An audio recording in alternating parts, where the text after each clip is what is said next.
ಬ್ಯಾಡ್ರಹಳ್ಳಿಯ ಪ್ರಕೃತಿ ನಗರದ ಸಂಪತ್ ಅನ್ನೋರ ಮನೆಯಲ್ಲಿ ಬಾಡಿಗೆಗೆ ಇದ್ದಿದ್ದು ಶಮಿಯುಲ್ಲಾ. ಸ್ಫೋಟಕ್ಕೆ ಬಳಸುವಂತ 7 ಕೆಜಿ ಸೋಡಿಯಂ ನೈಟ್ರೇಟ್ ಅನ್ನ ಈಗ ಸೀಸ್ ಮಾಡಿದ್ದಾರೆ. ಮತ್ತೊಂದೆಡೆಗೆ ಬಳ್ಳಾರಿಯಲ್ಲಿ ಪಿಎಫ್ಐನ ಮಾಜಿ ಪ್ರಧಾನ ಕಾರ್ಯದರ್ಶಿ ಸುಲೇಮಾನ್ ಮನೆಯಲ್ಲೂ ಕೂಡ ಶೋಧ ಮಾಡಿದ್ದಾರೆ.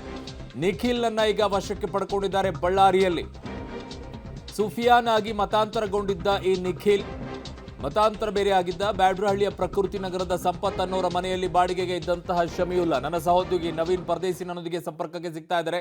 ನವೀನ್, ಭಾರಿ ವಿಧ್ವಂಸಕ ಕೃತ್ಯಕ್ಕೆ ಸಂಚನ ರೂಪಿಸ್ತಾ ಇರೋದಂತೂ ಈಗ ಮೇಲ್ನೋಟಕ್ಕೆ ಸ್ಪಷ್ಟವಾಗಿ ಕಾಣಿಸ್ತಾ ಇದೆ. ಇದರ ಅರಿವಿದ್ದೇ ಈಗ ಎನ್ಐಎ ದಾಳಿ ಮಾಡಿ ಇದನ್ನ ಸೀಸ್ ಮಾಡುವಂತ ಕೆಲಸವನ್ನ ಮಾಡ್ತಾ ಇದ್ದಾರಾ ಅಂತ? ಖಂಡಿತವಾಗ್ಲೂ ಅರುಣ್, ಕಳೆದ ತಿಂಗಳು ಕೂಡ 19ನೇ ತಾರೀಕಿನಂದು ಕೂಡ ಬಳ್ಳಾರಿಯಲ್ಲಿ ಎನ್ಐಎ ಅಧಿಕಾರಿಗಳು ಒಂದು ಪ್ರಮಾಣದ ದಾಳಿಯನ್ನ ಮಾಡಿರುವಂಥದ್ದು. ಅದರಲ್ಲಿ ಕೋಟಾ ನೋಟಿಗೆ ಸಂಬಂಧಿಸಿದಂತಹ ದಾಳಿಯನ್ನ ಮಾಡಲಾಗಿತ್ತು.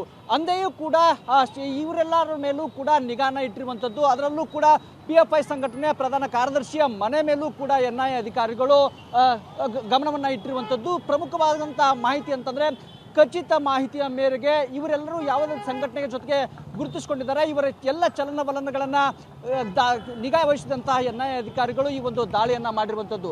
ಅದರಲ್ಲೂ ಪ್ರಮುಖವಾಗಿ ಬಳ್ಳಾರಿ ಮತ್ತು ಗಡಿ ಭಾಗದ ಜೊತೆಗೆ ಆಂಧ್ರ ಪ್ರದೇಶದ ಗಡಿ ಭಾಗದ ಜೊತೆಗೆ ಈ ಒಂದು ಗಡಿಯನ್ನು ಹಂಚಿಕೊಂಡಿರುವಂತಹ ಹಿನ್ನೆಲೆಯಲ್ಲಿ ಈ ಬಳ್ಳಾರಿಯ ನಗರದಲ್ಲೂ ಕೂಡ ಸಾಕಷ್ಟು ವಿಧ್ವಂಸಕಕ್ಕೆ ಬಳಸಬೇಕಾದಂತಹ ನೈಟ್ರೇಟ್ ಸೋಡಿಯಂನ್ನು ಸಂಗ್ರಹ ಮಾಡಿದ್ದಾರಾ ಎನ್ನುವಂಥ ಅನುಮಾನ ಇಲ್ಲಿರ್ತಕ್ಕಂಥ ಎನ್ಐಎ ಅಧಿಕಾರಿಗಳಿಗೂ ಮೂಡಿರುವಂಥದ್ದು. ಹೀಗಾಗಿ ಇವತ್ತು ಖಚಿತ ಮಾಹಿತಿ ಮೇರೆಗೆ ದಾಳಿಯನ್ನು ನಡೆಸಿ ಒಂದು ವಿಧ್ವಂಸಕ್ಕೆ ಬಳಸಲಾದಂತಹ ನೈಟ್ರೇಟ್ ಸೋಡಿಯಂನ್ನು ಏನು ಈಗ ಬೆಂಗಳೂರಿನಲ್ಲಿ ವಶಪಡಿಕೊಂಡಿರುವಂಥದ್ದು. ಅದೇ ರೀತಿಯಾಗಿ ಬಳ್ಳಾರಿಯಲ್ಲೂ ಕೂಡ 7 ಮನೆಗಳಲ್ಲಿ 40 ಜನ ಅಧಿಕಾರಿಗಳ ತಂಡ ಈ ಒಂದು ದಾಳಿಯನ್ನ ಮಾಡಿ ಮನೆಯನ್ನು 7 ಮನೆಗಳನ್ನ ಈಗ ಸೀಸನ್ನ ಮಾಡಿರುವಂಥದ್ದು. ಅರುಣ್, ಓಕೆ ನವೀನ್, ನಿಮ್ಮೆಲ್ಲ ಮಾಹಿತಿಗೆ ಧನ್ಯವಾದಗಳು.